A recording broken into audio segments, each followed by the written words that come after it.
Muy buenos días. Hoy nos vamos a tocar hablando sobre la promoción de salud, sobre un artículo relacionado con reflexión del estilo de vida y vigencia del autocuidado en la atención primaria de salud, presentado a la profesora Groibet Alvelio.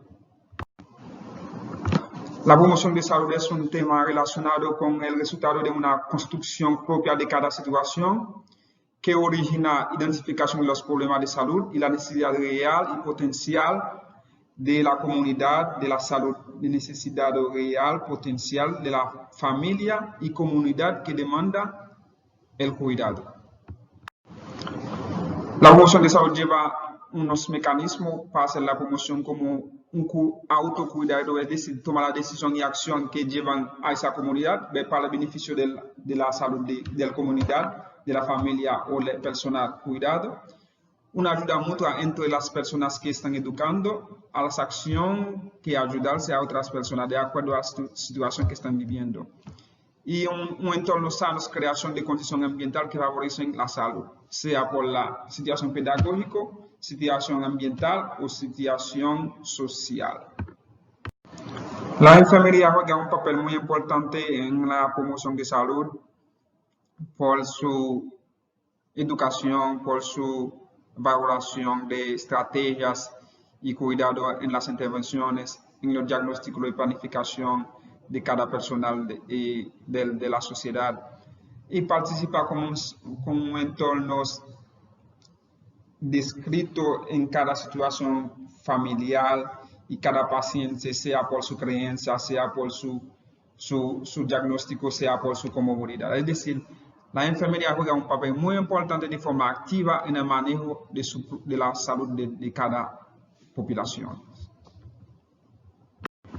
Llevando una educación, sea por una alimentación adecuada y los estilos de vida, sea por un hábito tóxico saludable y una higiene personal saludable, unas viviendas higiénicas saludables, condición de trabajo satisfactorio, prevención de las fatigas, ejercicios sistemáticos equilibrados y recreación, descanso y sueño. Todo eso incluye en la promoción de salud. También hay los personas de salud, la enfermería tiene una importancia muy importante como para originar como estilo de vida y cada población en su vida tóxico y influencias estresantes. Ejemplo, promocionar dejar de hábitos de fumar, de ingestión de alcohol, drogas, psicoestimulantes, cafeína, automedicación.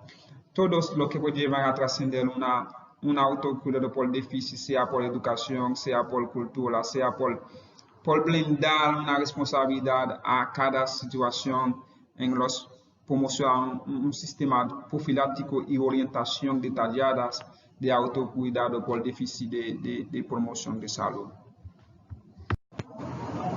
Es muy importante mientras educamos a cada paciente, o sea, comunidad, hay que respetar sus creencias y sus religiones. No juzgamos ni criticamos conductas o creencias religiosas de cada paciente, ejemplo por transfusión sanguínea, mal de ojos, después, alimentación insana, santería. Hay que respetar cada paciente a su valor cultural. Y el enfermero debe valorar cuidadosamente la actitud del enfermo hacia su religión y sus necesidades espirituales. Hay que respetar y dar sugerencia, pero nunca dejar sus normas, plantear sus normas más en contra de la paciente.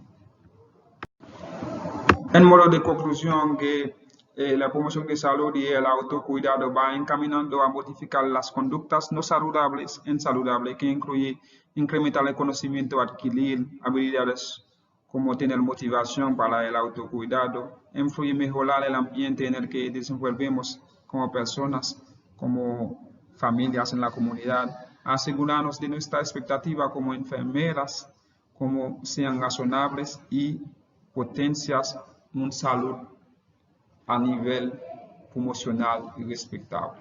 Muchas gracias.